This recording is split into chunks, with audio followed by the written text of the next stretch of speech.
What's going on, guys? BossUp86 here, back to another video, and today I'm here to do my Smackdown review. Hooray! For Greenville, South Carolina, and well, this show certainly happened. It wasn't bad, but it wasn't really that great either. Comparing it to Raw was the better show, but it had some moments that were fine. They're building up to Clash of the Castle, which should be a pretty interesting pay-per-view considering it's their first time in the UK since Insurrection 03, I'm pretty sure. Yeah, I'm pretty sure it was Insurrection 03. They did a UK pay-per-view at least. But this is going to be in Wales, so anyways, geography aside, let's just start with the show with the Summerslam Recap. 48,449. Bullshit. It was at least 40,000. Nissan Stadium holds... Sorry about that, folks. I have an unexpected visitor. I have a moth in my room. I don't know how that happened. Probably because the back door was open and the bugs just decided to come in. Yeah. Nissan Stadium holds about 70,000. 40,000 is not that bad. But quit lying about your numbers, WWE. I'm looking at you, WrestleMania 3. But, yeah. So, anyways, Usos and Reigns show up. Why are the Usos driving? That's my question. We're going to recap of Corbin versus McAfee. And McAfee is, like, doing it like a football recap. Lots of ball kicking, I would say, on this show. This was stretched. I will say this show kind of had nothing going for it. Like, you could tell that the well was starting to run dry here. This was filler is what it was done. I love McAfee, but this was stretched out. The Corbin's backstage and the people in the locker room, the mid-carders are laughing at him. That's what I did. That's what I said. And then Ricochet says, hey, how about you and I have a match? And Corbin's like, I'll knock that smile off your face. Okay, Ricochet versus Corbin. This was getting a certain amount of time. It wasn't dull, I will say that. It wasn't bad. Ricochet's a good talent. Can we have their old themes back, please? Please? There was a big-ass body drop by Corbin. Ricochet legit almost flew out of the goddamn air. Corbin keeps looking at Pat, keeps getting distracted. Indiana recoil in a big shooting star press. 1, 2, 3. Ricochet wins and gets a massive ovation. That was pretty unique. So, okay, Ricochet wins. Are they continuing the Corbin and McAfee feud? Could be. I wouldn't mind them having another rematch considering their SummerSlam match was pretty solid for what it is.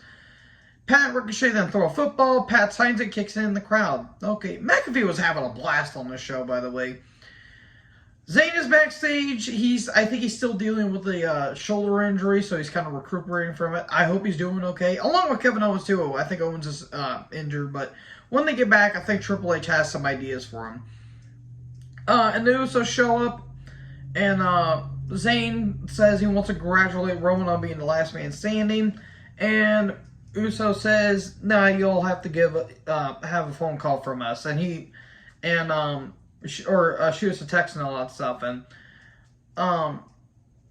Zayn's like, "Well, how's Heyman doing?" Heyman's doing all right, I hope, because that was a pretty brutal F5 he took. So we get a recap of Ronda versus Liv. Nakamura comes down. And then, for some weird reason, we get a classic Smackdown moment where Austin blew up the DX Express. Okay. Nakamura versus Bartel. Nakamura wins. He gets to face Walter next week for the IC title. It wasn't bad, but the piped-in crowd noise. Yay. Just stop with the piped-in crowd noise, please. It's getting old. It was old when it did in the Thunderdome, and it's old now. If the crowds don't give a shit, maybe don't book matches like this. I don't know. Make the crowd seem interested. It wasn't bad when we've seen it before. It looks like Walter is trying to interfere, but he really did it in the end. Nakamura wins. He has a face-off with Walter. There you go. Give us a strong style Nakamura versus the NXT UK version of Walter and just have them beat the shit out of each other for 20 minutes. Hell, I would honestly save this match for the pay-per-view. They may have a rematch at the pay-per-view, maybe, but anyways, we get a recap of Raiders versus New Day, and Woods' ankle got pilmanized. I don't know if he's actually injured again, because if it is, goddamn Woods cannot catch a break. And that sucks. I really do like Woods. Kingston's backstage, and he says, I'll find a way to get my revenge on the Raiders. Can we get War Machine, please, and not the Vicious Viking Raiders? The new Vicious Viking Raiders, I should say. So, Zayn and Usos are backstage. Same shtick, basically. Liv comes down, her arms in a cast. Hello, Miss Braxton's what I put down. God damn, Kayla looked great tonight. If only she wasn't stupid on Twitter. She has some funny moments, but she has a lot of questionable things she says on Twitter. Liv says, yeah, I got the armbar after armbar after armbar put on me. And then the crowd was starting to turn on Liv here a little bit. They were saying, you tapped out. And Liv acknowledges it. Are they trying to turn Liv heel or something? Or is the crowd just being a dick about it? So anyways, Deville comes down and she says, after I beat all these women, I'll be coming after your title next at Clash at the Castle. So we get a gauntlet match for number one contenders match. Deville versus Aaliyah. Who did I piss off to get an Aaliyah match? And the crowd goes mild. Look, I appreciate them doing something different, but this gauntlet match wasn't really that good. At least the women got featured. At least that's something. So it goes. Deville and Aaliyah go on for a little bit, and Aaliyah eventually gets eliminated. Here comes Raquel. And Raquel and Deville go on for a little bit. Raquel defeats Deville. Here comes Shotzi. It goes on for a little bit. Shotzi gets eliminated. Xia Li comes out. Xia, can she kick me in the face really hard, please? Xia got it in a couple shots, but in the end, Raquel gets eliminated. Okay, here comes Natty. Natty comes down. She puts on the sharpshooter on Raquel. You think Natty's going to get the win, but no, Raquel beats her with the Tejano bomb, or whatever the fuck they're calling it. Okay, so Raquel's basically going on Diesel run. Here comes Shayna Baszler. Goes on for a little bit, kept getting on the Barracuda clutch, or the Carafuda clutch, however you want to say it. But in the end, kind of like a German suplex, right? Like Northern Line suplex, like pin. And there you go, Baszler wins. She's going to be facing Liv at the pay-per-view. Okay, that's going to be interesting. Hopefully they can tear the house down. Hopefully the Wales government is as strict as the Saudi Arabia government. And if you know, you know. So, okay. Zayn and Usos are backstage. Literally same shit, different hour. Then the Raiders took on Tommy Gibson and Jim Mulcaney. Mulcamania's Run Wild. I guess the Jim Crockett days haven't died yet. The Raiders win.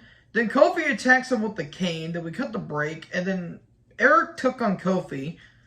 The match went about like 2 minutes. And Kofi used the most stupendous maneuver in all professional wrestling. The dreaded roll-up. And okay, Kofi wins. Cool. Can we please get War Machine? Okay, now the women's tag titles are now... they're still continuing the women's tag title tournament on Raw. Okay, they're... And when this got announced, people were like, oh, that means Sasha and Naomi are coming back. If Triple H can, I'm questioning it. I don't know about Naomi, but Sasha, I don't think so. If she can manage to get back into the company, that's going to be a fucking miracle in my opinion. So then the Bloodline come down. We get a Walter video package. And Reigns basically does kind of the same shtick that he's been doing for a little bit, but at least it's somewhat fresh. And he talks about how he's going to be facing McIntyre at Clash at the Castle, and how he was the last man standing, and he beat Brock. He would smash everyone and leave. Here comes McIntyre. He comes down. He calls... God. He calls Roman the tribal queef. I think he called him the tribal queef. I couldn't tell because the audio was a bit odd. I thought that was funny. And Drew goes on basically saying he's going to win the title. And all of a sudden, lights start to dim. And then you see a ghostly fog appearing on the Titantron. And all of a sudden, one woman comes out. And you can hear the kind of familiar music. Scarlett shows up. And all of a sudden, Cross attacks McIntyre. Karrion Kross is back in WWE. I don't know how the fuck Triple H managed to do that. And by the way, Karrion Kross was actually Ric Flair's last match. He took on Davey Boy Smith, and I heard that match wasn't really that good. So for Triple H to require Kross, because there's been rumors that him and Scarlett have been wanting to, that were coming back. Triple H, you sly son of a bitch. So yeah, Kross beats the shit out of McIntyre. Reigns is just looking on as it happens. And then Scarlett puts her hourglass in the ring, and there we go. The show ends. So this just got interesting now. Is Kross going after the world title? Is he going to be feuded with McIntyre if McIntyre wins? What can happen here? I'm actually kind of invested in this. So overall, show wasn't great, but it wasn't god-awful either. But compared it to Raw, not really the best show. But anyways, let me down in the comment section below what you guys thought about this show. Make sure you guys like, comment, subscribe, tap the little bell for more notifications. Join the herd. Talk to you in the next video. Peace out.